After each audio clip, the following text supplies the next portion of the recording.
Hi, I'm Damian. And I'm Tim. We are half of the band OK Go, and we are here today with Project Rhythm Seed.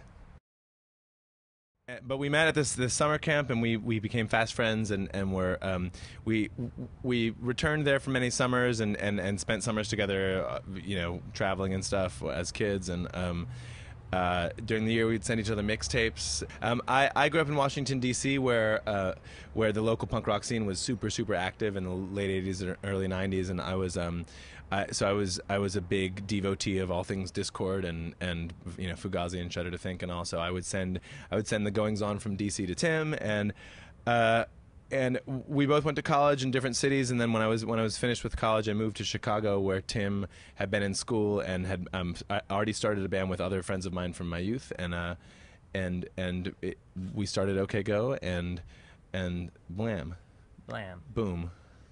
We had that very first summer at summer camp. We were together in an art class, taught by a 20-something kind of like rad butch lesbian chick whose assistant in teaching probably 15, 12-year-olds. I suppose you need two people for this.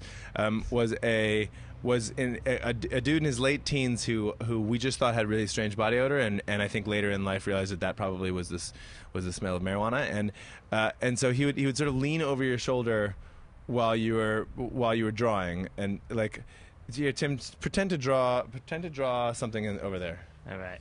Like, I'll just say like that brick. So if I am the art teacher, and Tim, I'm going to give you your mic, Tim, so we can hear your responses. Okay. Although I don't even know if you have responses. So Tim's drawing that brick, and I'm Kirk. Hey, Tim, I want you to like touch the brick with your mind, and touch the paper with your hand, and draw the difference. And that's weird advice. I mean, that's like, I'm freaking out right now. But you're still drawing, is the point, I'm still right? drawing, right. And note that he has been drawing the entire time, because that's sort of key to the point of the story. Because then after this instruction, which I think was supposed to sort of explode our minds, he would go, "Okay, Tim. Okay. Okay. Okay, Tim.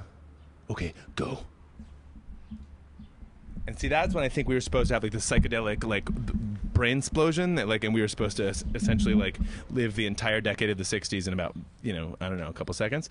Well, I think it would have. I mean, it was illegal for him to be smoking whatever he was smoking, presumably, and it certainly would have been incredibly, beyond illegal for him to be sharing it with 12-year-old kids. Yeah, sure. But he was sharing with us the mind, thought, brain explosions, and that's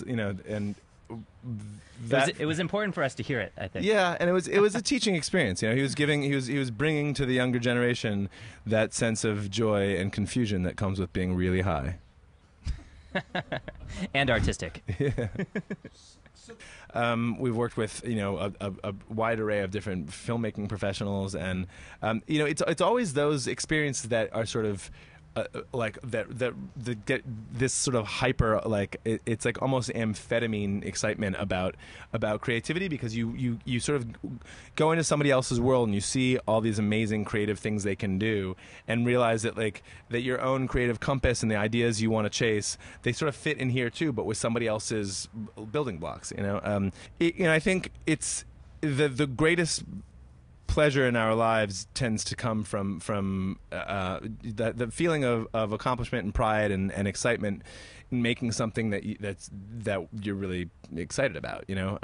Both in the sort of chase, like when there's that certain feeling I know we both get when we're in the studio and it's like we're really like, this song's awesome, and we get really excited about it, or a video that where you can sort of smell like, oh wait, we're gonna get exactly what we want here. And there's a sort of like thrill of that chase, and then there's also just the sense of pride in the things that you've made, and that really has kind of I think of that as being sort of a pan-creative feeling. Sometimes it comes from some things that are visual, and sometimes it comes from things that are audio, and sometimes it comes from just plain writing, or even just like a really good conversation or a well-cooked meal. Sometimes just that sense of like generative creative joy. Well, we came from a major label who are all good, hardworking people, and who, it's the smallest of the big majors right now, and they're, it's a really cruel industry out there right now. Like the fundamental building block of the music industry, which is record sales, has pretty much just imploded. And so, our record company that we've just started is much smaller, but also much more flexible. And the only purpose of the company we've just started, which is called Paracadute, by the way, is to sort of be the business arm of the things we want to make. And because the only people we have to, our entire staff is us, like 2 logistics people and my 2 dogs. Like we don't we have a higher milk bone budget than our major label did, but everything else is much smaller, and we can do whatever we need. Like, it doesn't matter to us where our rent gets paid, as long as it gets paid well enough that we get to keep chasing our creative ideas. The record business, as traditionally understood, is the business of selling specific recordings. We've all seen the changes in the world that digital technology have brought on. Limiting access to any particular set of ones and zeros these days is a losing proposition. So if you're going to try to make people pay you to have to be able to listen to a certain pattern of ones and zeros, your business will fold in the end. I mean, that's not a winning proposition. Our new album is called Of the Blue Color of the Sky, and it came out first in January on a major label, and it came out again yesterday on Paracadute, our own independent label, with 2 new songs and a bunch of extra goodies. And the name of the album comes from an 1876 book, an 1876 American book, actually. It's that's back before American spelled color without the U, hence the U in the name. The name of that book was The Influence of the Blue Ray of the Sunlight and of the Blue Color of the Sky. And we would have named our album the whole thing. We but almost did. Yeah, but if you can imagine trying to look up that album title on iTunes, you'd kill us. So we'll probably have a couple more videos out. We'll probably put one out sometime over the summer, and then we've got another one that I think we'll probably be looking to put out in the fall, along with a remix record. Oh yeah, a whole album of remixes we're planning right now that we're hoping our fans will contribute a lot to as well. Yeah.